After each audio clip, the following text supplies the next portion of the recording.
Welcome to the Honest Art Podcast. I'm your host, Jodie King. And as an artist for over 20 years, instructor, speaker, author, and fellow rebel, I've worked with thousands of people around the world, from beginners to established artists, helping them create their strongest art and build a career doing what they love. So if you're ready to have a little fun while you learn about art, creativity, building a thriving art career, and living a bold, audacious life, then you are in the right place. Also, if you're considering going pro in your art business, grab the PDF in the show notes on the 5 things they don't teach you in art school. All right, you ready? Let's get messy. Welcome back to the Honest Art Podcast.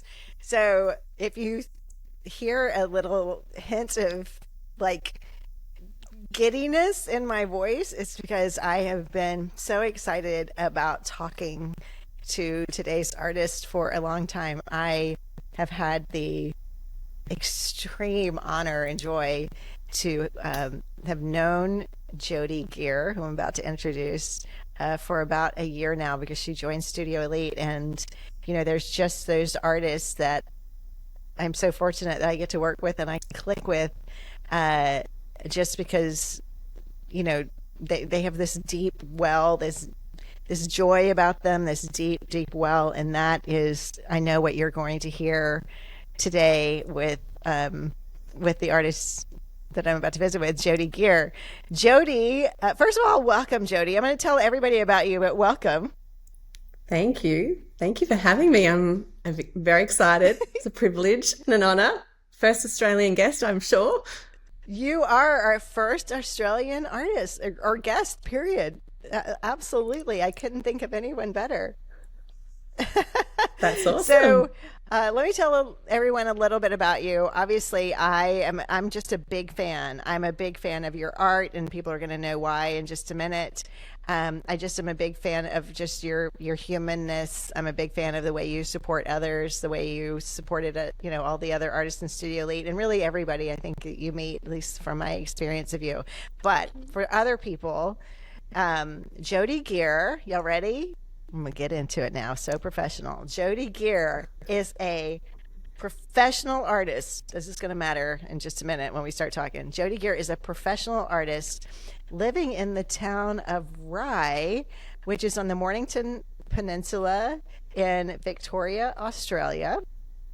And when you see her work, you're going to understand this. She is inspired heavily by her surroundings, the ocean, the sun, nature, the openness of the coastal life that she leads. You can imagine in Australia how stunning and how influential that would be for us as artists. Now, Jodie predominantly works with acrylics and metallic powders on canvas. And through that, she creates fluidity and movement through pouring multiple layers to create ocean-like textures, sunset skies, and aerial landscape views. I'm grateful to say that I am a proud collector of one of those. It's just stunning. It just makes me so happy and so peaceful. And the thing that I think is really interesting about Jodie's work is no 2 paintings are the same, and she loves it like that, right? Like, I think you have said you're excited to not know what the final product is going to be, right? For sure. Like every time I pour, it's the color palette that really gets me and where I start. And you never know where it's going to end up.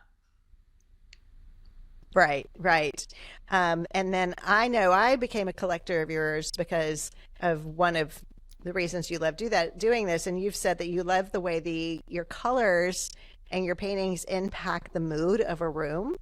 Right. And that has been my experience of your work as well. It's like the 2 pieces that I've collected, very peaceful, very serene, and I need that in my life. I'm so all over the place. And for those of you that are watching this on YouTube, you can see the paintings behind Jodie as well and see some of her work. So welcome, Jodie Gear. How are you doing? I'm good. It's winter down here, but it's nice and early. Tuesday morning, ready to get started. Um, just tell people a little bit about your background. First of all, I don't know the answer to this, or if I did know it, I've forgotten it, like most everything in my life. But um, do you have any formal art training? Did you grow up as a kid thinking I'm going to be an artist? Like, just give us a little bit of the history of how you became a professional artist. Well, I had no formal training, but I have always created since I was a little girl. I've painted anything that I could make. My grandmother was home economics teacher, and my grandfather was a builder, and same with the other side of my family. There was always creative things happening. I was one of those kids that would change my bedroom all of the time or create new artwork for my room. And certainly through school, I both in primary school and high school, I did the art subjects, and actually for my last few years of high school, went to a school that had a lot more art subjects than any other high school. So I certainly have had it in me all of that time, and no matter Yeah. where we've lived, I've always created artwork, whether it was on our kitchen table or our kitchen bench. Actually, when we lived in Hong Kong, we had a smaller apartment. So it's always been in me. It's just like a fire in there burning away. That is so cool. I don't have any formal art training, as you know. I just decided at 35 to pick up a paintbrush, like I didn't know what the hell I was doing, but it does, like, it gets in you, and you know when you're not doing it, there's something ever so slightly off about it. But when did you feel like, maybe I could actually do this art thing? Maybe I could, maybe I'm an artist. Well, I had another career before this one, and we're fortunate to have had an amazing career in fashion and in retail, 25 years worth. And Wow. I had done some vision and goals work and had a 10-year vision and goals that actually is 11 or 12 years this year ago since I did that. And throughout my journey, I always had in my personal goals art as a opportunity or as a space to create, particularly towards the latter end of my 10-year goals.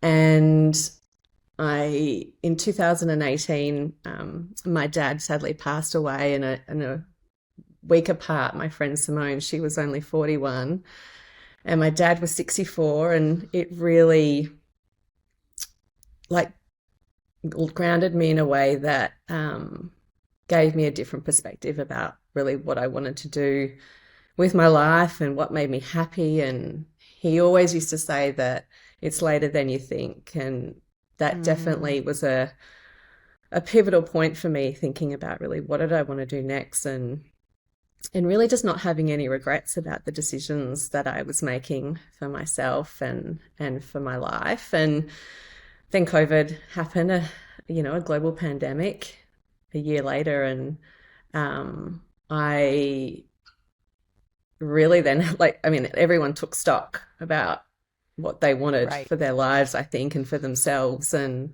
I thought it was time to really invest in myself and spend time doing some more time doing the things that I love.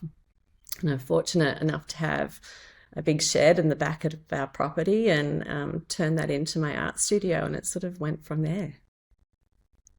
It's incredible. And the fact that your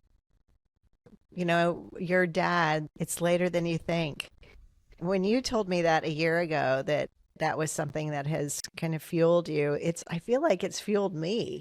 Just to hear that, that's such wisdom from, from somebody that you care so deeply about, and then to have to lose him so when he's so young, because nothing gets promised to any of us. So I love that you No, took that and you're like, what do I want for myself? yeah, I think that knowing that this was always there for me. And I also went to shortly there was a break within the COVID lockdowns here, and I went to a wonderful conference of sorts. It was run by the incredible girls at Jumbled. They have an amazing online business, but also a bricks and mortar store in country New South Wales. And they had 1,000 women from all over Australia at this event, Wow. and all women entrepreneurs in business, incredible, inspiring speakers, that I'm really grateful to call some of them my friends today. Yeah. And it was so inspirational to be in that room. And I'd made that decision already to follow my art career. And that really just solidified what I was doing and why I was doing it. And I really haven't looked back since then. Yeah. You make a really good point that I feel like I have needed to be reminded of lately, and that is that there's so much power in just making a decision. It's like Absolutely. I always worry, but is it the right decision? And so sometimes I'll be stalled because I'm like, well, I don't know if this is the right decision or the wrong decision, so I don't make a decision. But there's so much power in just making a fucking decision, you know? Like that that is a commitment in and of itself. No, this is my decision and this is what I'm going to do. So of course, I learned about you because you applied to Studio Elite. That's a leap, right? I mean, it's an investment. It's an investment. It's a leap. That is throwing a stake in the ground and saying, no, this is truly my decision. This will be my life. Like, first of all, that had to have been a slightly scary for that to take place. Like, tell us about that. Yeah, that definitely came at a time that was necessary in my journey, I would say. I'd spent maybe the first 9 months of finishing my other career and starting this one, and had been building the studio, or the shedio as I call it. And then it got finished. So I have this beautiful space and I started painting some more. And then I'm like, huh, so now what do I do? I've got this huge beginner's mindset of I've never done this before. And I happen to have a few recruiters contact me about some executive roles here in Australia. And that ego gets in the way a bit, to think, oh gosh, maybe I should be exploring these job opportunities, like from a financial perspective. Maybe what's the universe telling me? Should I be doing this? Have I made the right decision?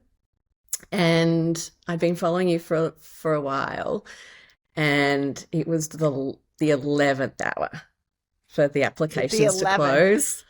It really was. And it was a Saturday morning here, which was a Friday in Austin.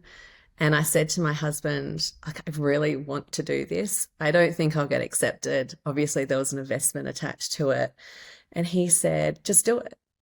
What have you got to lose? And I'm so lucky that I have such a supportive, beautiful Matt in my life that encouraged me to do that. And I applied. And the next morning, there was an email from you saying, okay, you're in. Starts on Wednesday. And I was screaming. You should have heard me. We were going to golf that morning, and Matt was at the other end of the house. I'm like, I got in. I got in. I couldn't believe it. And so that was It one of the was best I have decisions to I tell made. you, some of the applications come through, and I really need to sit with them and really think about it, because I research uh, Instagram. I research, do a lot of. I want to see who the person is. The art has something to do it, but it's not everything. Yours was such an easy yes, and because we were starting like in a hot second, I'm like, I gotta let her know right away, right? So it was just an easy decision, and I'm really glad that Oh, I just think good on me that I did that. good on you. I'm happy about that. Being the first Australian, and all of the things, I felt so like just honored and so fortunate. And then I got really nervous. I thought, I was gonna say, but then were you holy a little crap. scared? Yes, very scared. And I thought, oh my goodness, I'm meeting these people across the world through a screen. What am I doing? And it turned out to be one of the best decisions I could have made for myself, not only um, at that point. And so what I decided the universe was telling me was to stick with it and stick with Mm, my art career and build this business and really give it a red hot go. And I think the there's so many unexpected things that happened in Studio Elite, which I'll touch on. But for me at that point in time, it was definitely the accountability that I needed. And it wasn't that you were saying, okay, this week you have to do this, and next week you have to do that. It was me investing in myself and spending that money, and then going, okay, I'm holding myself accountable to the decisions that I exactly. make and the progress that I made. Um, with obviously the check in and the guidance and all of the knowledge that I gained from the course, but it had to start with me. Absolutely. And one of the most important conversations I feel like we had was number one, I just want to reiterate what you said about it's one thing to apply and think, well, this will never happen. So, yeah, I mean, it's a financial investment, but it's not going to happen anyway. So, might as well just apply and put it out there. And this has happened with several artists, by the way, that I accept to Studio Elite. It's interesting. About half, I get hundreds of applications that I go through, and I accept a handful. And of those, half that I accept won't do it because Whoa. there's so much fear and there's so much imposter syndrome when Mm, it comes to it. To really, at the, it's not the end of the day, the beginning of the day for you, it's like, oh shit, now I really do have to look at myself and what do I believe is true about me. And I remember our first one-on-one conversation and you shared something I think every artist can really speak to. Would you mind sharing what you told me during that first? If you need, if you're like, wait, what yeah. was it? If you need me to jog your No. memory, I can. Like that was a year ago. Uh, I don't remember what I had yesterday for breakfast. no, I remember. It was definitely, I couldn't call myself an artist. Even though I'd gone on this journey and I've been an artist for 46 years. I didn't realize that I had been, but I Yeah. have. And yeah, I distinctly remember us having some homework, and we had to really think about what our blocks were. And I didn't think I had any blocks, but clearly I did. And We I never went think we have away. any blocks. I went away and, you know, really thought um, sincerely and deeply about what was there for me. And the two main things that came up was one is that I'm not a real artist. The kind of art I do is not real art, which Hmm. is pretty shocking. Okay, I just want like for everybody to take a minute.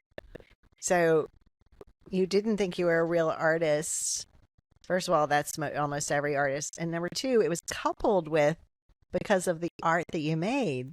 Yes. It didn't feel like real art. That just blew my mind. So I'm sorry to interrupt you. Please continue. No, you're right. Because I wasn't painting with a paintbrush, and I can paint with a paintbrush, but that's not the style that I choose. And I thought that people would think that that wasn't real art. Well, of course it Yeah. is. And then the second thing was that I'm never going to make the same amount of money I earned before. And it's not about money, but it is about financial security. And I think that's something that every artist thinks about. And I flipped I it. just want to I was stop like, you. That was a block. That wasn't true. That was a not block that true. you thought you had. Yeah. Yeah. Yeah. So we're talking about the blocks, like the things that would hold me back from really living into my full potential and Yeah. being successful in what I was doing. And um, we just flipped that. I was like, well, I'm going to make more money than I've ever made before because I'm loving what I'm doing and I'm an incredible artist. Yes. Amazing. And all of that is true. I think what I'm hoping the listener learns from your story that you just told about your imposter syndrome around your art is that I feel like you feel free to disagree with me, but I feel like what got you over that hump was when you connected your art to your why, right? To who you Yes. are and your experience. So can you share that? Because when I talk to artists all the time, I'm like, lock into your why. If you can lock into that, you will feel like your shoulders are back, your feet are wide, and your art gets stronger. Yeah, absolutely. I think that definitely was an unlock for me. My why is about being in flow. One of my earliest memories as a child was learning to swim, and we often swam at the beach at 5 o'clock in the morning. We lived in Queensland then, and my sister and I would go to the beach with my dad, and we'd be out the back over the waves. Once I was big enough to be over out the back, and you just, that feeling of just laying on your back, floating in the water over the waves, and you're not thinking about anything else. It was like pure joy and pure bliss. And I still do that today as an adult. And so when I think about the ocean and what that gives me, and there's an energy about it for sure. When I connect that back to my art and the style of art I do, I'm absolutely in flow. I can be Yeah. in here painting for hours and hours and hours and hours, and I won't know that it's the end of the day because I've just been in a flow state, and the work that I create is fluid, and so there's movement to it, and it follows that rhythm of that energy of flow. So definitely they're intrinsically linked for me. Yeah, yeah. And when I learned about your art, just like it happens with other artists, when I learned about what your art was about for you, then I was able to connect to your art much more deeply for myself as well because flow, I can understand flow, the water, the waves, all I can understand that so well. So now we have this connection. Now, I want your art, right? It's the way it works. When we are more connected to what we're doing, other people will feel more connected to it as well. So talk to me a little bit about when you made that decision. What did how did the commitment how did that commitment change things for you? I was talking to my husband about this last night, and for me, it's a story of commitment, and that we often think we need to have all of our ducks in a row. I'm just gonna fix up my social media, or I'm just gonna build this website, or I've just got to get to how many followers, whatever that is. And what you don't realize is that none of that stuff really matters. Like, you make the commitment to do what you're going to do, and all of those other things happen, and they Right. happen in a way that they're meant to. I believe there's a different energy, there's a different approach, and it works out in ways that you couldn't have imagined. So if I hadn't at the 11th hour applied to Studio Elite, and then I think about all the experiences I've had in the past 12 months, wow, I would have missed out on so much. And I didn't even know that that was there for me. So I would encourage anyone thinking about either joining Studio Elite or taking that leap, no matter what it is in your life, is just like, make the commitment and follow that through, and you'll see that the magic will happen. I completely agree. It's like it goes back to the commitment. Make the decision. And so to me, when you talk about commitment, I think about it in a like a commitment to almost relationship. When we are Yep. committed to, maybe it's a partner or committed to a friendship, we show up differently. Like our partner will piss us off, but when we're committed to working through whatever that is to get to the other side and to be better. Um, and it's the same, I feel like, when we make the commitment to be a professional artist, it's going to be bumpy. It's there's For lots of sure. times that I think, like, what am I doing? And am I on the right path? And I know in my heart of hearts that I am. And I think that then comes down to having the right people around you and creating community. I think that for me, that was the other reason at the start was the accountability and then having a community. Having gone from having a relatively large team in my previous life to then working on my own was a big shift. And Yeah. um, that's definitely what Sheerly has given me, but also then the courage to create my own community with like-minded people and artists around where I live. And I think for all of us in business on your own, having the right people around you, and you can build that. You reach out to Yeah. people that you want to spend time with. They don't have to be artists. They could be having other careers, but they face the same challenges. So I think like that side of it is important to think about and consider too. No, 100%. In fact, I think the artists that I have worked with that have had just remarkable success, they've had that success because they have had other careers, because oftentimes we don't feel like we are able to take the opportunity to paint for ourselves or be creative or whatever until we are, most of the artists that I work with are 40s, not all of them, but 40s, 50s, 60s, 70s, and even older sometimes. Um, and it's odd because if you're not traditionally trained, or I don't know if traditional is the word, but if you don't have, you know, training, proper art school training, you feel like, oh, you're way behind. Or maybe I'll speak for myself. I feel like I was way, way behind. I didn't know what I didn't know, but I surely didn't know anything compared to what other artists knew. And that was my imposter syndrome. But then I learned that was really an asset, right? So can you talk a little bit about that? About how, because I think that so many artists going to relate to that journey as well, of just the from imposter to like, wait a minute. Yeah, I think maybe we were a month or two into Studio Elite, and I can't remember exactly the conversation we were having, but I was like, hang on a second. I have all of these skills and all of this experience from my previous career that I can bring into what I'm doing here. And I think, and how I create my business and how I look at it, we all have skills that are transferable.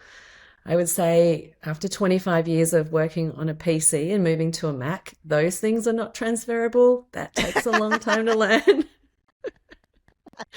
For those of you out That's so there real. that are trying to do that, believe me, that still takes me an hour longer than it should.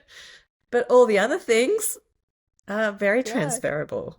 for sure. And that's why I feel like the whole starving artist bullshit. It's just because nobody's teaching you, skill sets to do it. Number one, let's just be clear, the art has to be there. You have to have strong art, right? Sure. It has to be. But also that even is subjective. But the skills that we build, even if you let's say don't have a big career, that you've had, if you have had a marriage, if you've had relationships, if you've had children, if you have whatever that might be, where you've had to put planning in place, where Yeah. you just perseverance, grit, like all of those things where you just have had to figure it out along the way, all of those things, are part of an artist's journey. And I just don't think they ever go away. So can you think of anything, like any skill sets in particular? Because I happen to know that your art, like you have other passions that you're realizing are dovetailing with your art, right? I'm so excited about. I don't know if we can talk about them, but I We like, can. what are some of your passions? Let's just put it out there to the universe. What are some of your passions, things that you love that you're maybe hoping to transfer into your art business? Well, I have always loved interiors. Anyone that Yes. knows me, who has been to my home, even in my shedio, I've loved interiors. I've loved putting things together. And just like that little girl who used to move her bedroom around all those years ago, moved the studio around. I'm always And for looking those of at my you, space. I'm going to give you Jodie's handle, but you definitely have to go to her website and her Instagram to see what we're talking about. They're one and the same. Her interiors, her art, it's the spirit of Jodie Gear for sure. I'm sorry to interrupt you. No, that's okay. No, I'm glad you see it that way. Like it's a full extension of me, um, and really the truest, um, authentic version of me.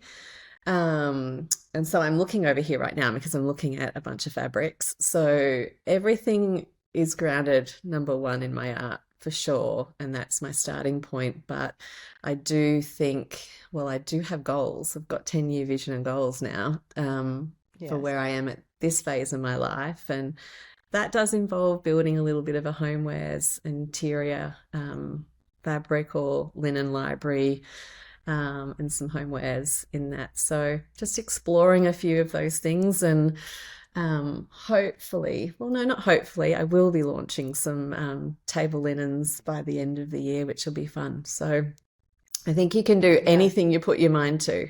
And I would go back to your point about um, sometimes not having all of the background is a good thing, because I haven't approached my art business in a traditional way, I don't think. I mean, I don't know really what a traditional way is, I don't but think I've there is certainly, one, but that's the no, good but news.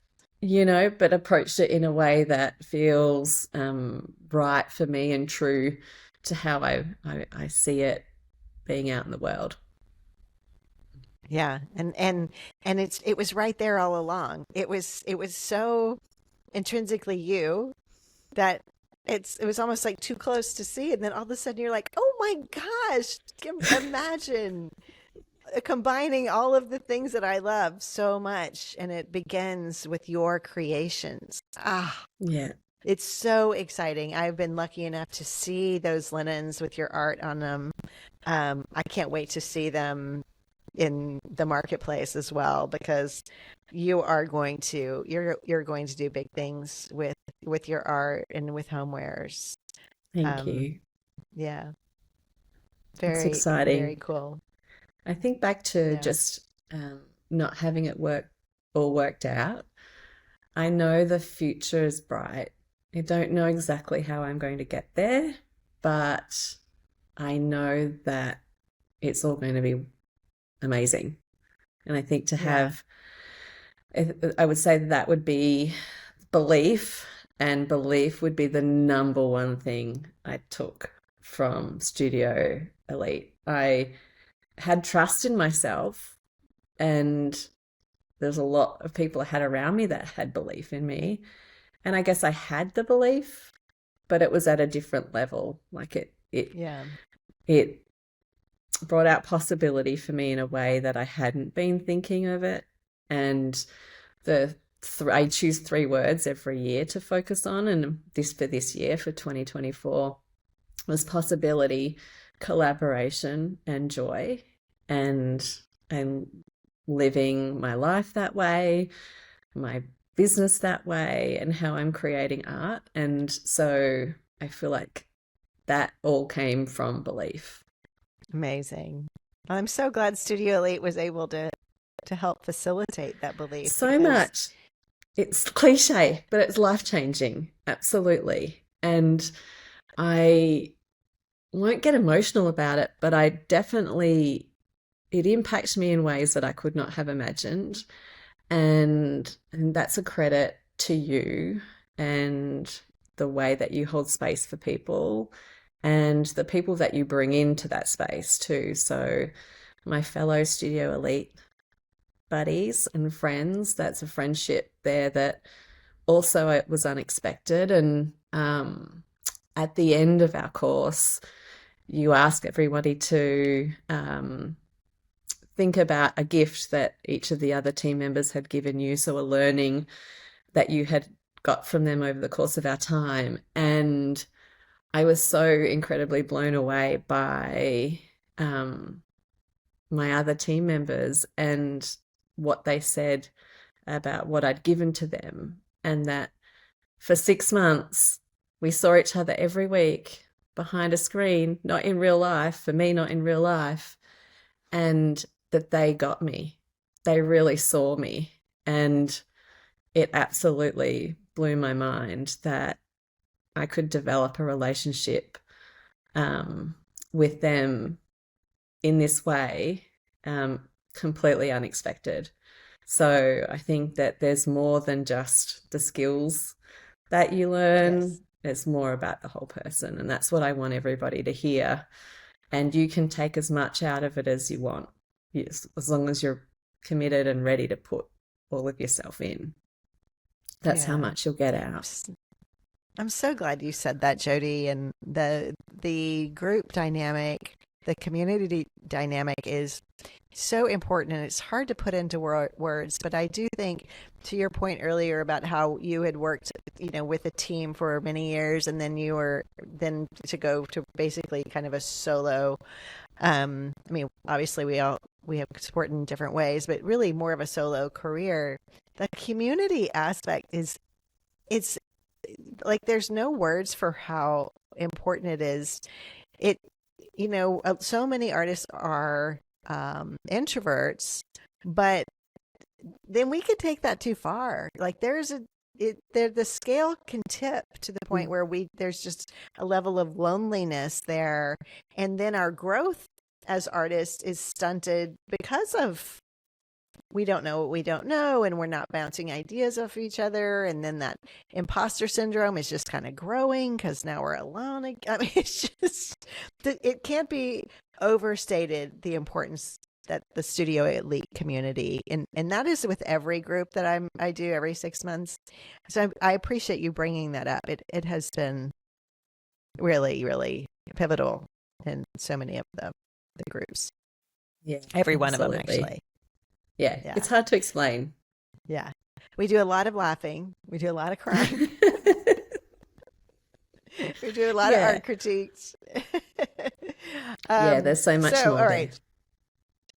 So I want to ask people a couple more questions, and then Mhm. I'm gonna let you go back. But what do you think is something people might be surprised to know about you? And I'm asking this because I want everyone to go to Jodie Gear Artists. We're going to put all of your Instagram handle in the show notes and your website in the show notes. I want everybody to go there and learn more about you because you're just incredible, just a great. You just your art's amazing. You're amazing. But what do you think is when people something would be surprised to know about you? Surprised. Oh, I don't know about surprised, but I definitely, this is way outside my comfort zone. Like when I hear this back and I see this back on my Instagram, you don't hear me talking, that is for sure, and especially not to a camera. So, um, whether I'll be doing more of this, I don't know. But that would be one thing. Um, So this is scary Surprised. for you. This is scary. I'm surprised by that too. But I would, I think, but also that's been, if I think about like reflecting on the past 12 months, I have continually got outside my comfort zone. Everything I've done's been outside my comfort zone, actually. Even putting your art out there. I mean, Yeah, social media, all of the things outside my comfort zone. So I think that if I can do it, anybody can do it. yeah, I love that. That's not what I didn't know what you were going to say, but I certainly wasn't going to didn't expect you to say that because you're so eloquent and, you look like you just, you'd be great doing this and have no reservations about it whatsoever. I know a lot of artists going to be like, I could never do that. I'm like, well, Jody did it. Jody did it. Yeah. You can do it. Yeah. Yeah. Well, you've created that Um, safe space too. Well, thank you. It's been such a pleasure. It's been such a pleasure to see you go from a place where you just didn't even know if you had something to contribute with your art, to now seeing you going like, dude, are you kidding me? I've got so many skill sets and my art is bomb. I'm about to I'm going to take over the world with a homeware, or I might be adding that. That might be my words, but just like seeing your confidence, seeing your art, just seeing you and your growth, it's been such a joy, absolute joy to watch. Thank you so much. No, it's I'm excited for what's next. And the other thing that I just would want to share with everybody is um, being a champion of others and celebrating other artists is so important to me. Um, there's no space for negativity, and I think we all rise together. And that's just a message that I would want your listeners to know. Like for me, it's connected to my purpose. My purpose is love for myself, Yeah. for my family, for those around me. And I want every interaction I have to be better than when we first met. So if more people could take that view in the world, I think it would be a much brighter place. I love that, and I couldn't agree more. And artists, we it can be a little scary. We like can It can feel like a bit of a competition, but it doesn't need to be that way. I Mm-mm. don't carry myself that way. You don't carry yourself that way, and it doesn't have to be. No. Beautiful. Thank you for sharing your experience. Thank you for sharing your art, just yourself with Studio Elite and with me and with everyone. I can't wait for people to be able to learn more about you, learn about what you're up to, follow your journey, and watch you soar. So, where's the best place, or first, where would you like for people to, find you first? Well, Instagram and my website. So my website is jodiegear.com. Easy That's gear, and that's Yeah, that, by the way, Gear. yeah, and we spell our names the same. So Jodie Hmm. Gear.com. Again, it'll be in the show notes. And then your Yeah. Instagram, what is your handle again? Is Jodie underscore gear underscore artist. Yeah, amazing. Well, it's Thank been you. such a pleasure. I too am not the same from knowing you from a year ago, and consider myself very, very lucky. So, thank you so much. And so, for the rest of the audience, go out there, take a look at Jodie's art, follow her, support her, because we need more artists supporting artists out there. Thank you, Jodie. Thank you, Jodie King. You've probably heard me talk about how mentoring was the one thing that helped me catapult my business into multi six figures. So now I'm reaching out to other artists and offering the same. And it's through a program I created called Rebel Artists Society. The Rebel Artist Society is a monthly group that provides you with the mentoring from me and a community of artists who understand what it's like personally and professionally to build an art career. You'll get 2 monthly coaching calls with me and our community. You'll get additional business resources to help you build your career, and art critiques to create your finest art. If you'd like to be a part of our Rebel Artist Society, check out the link in the show notes.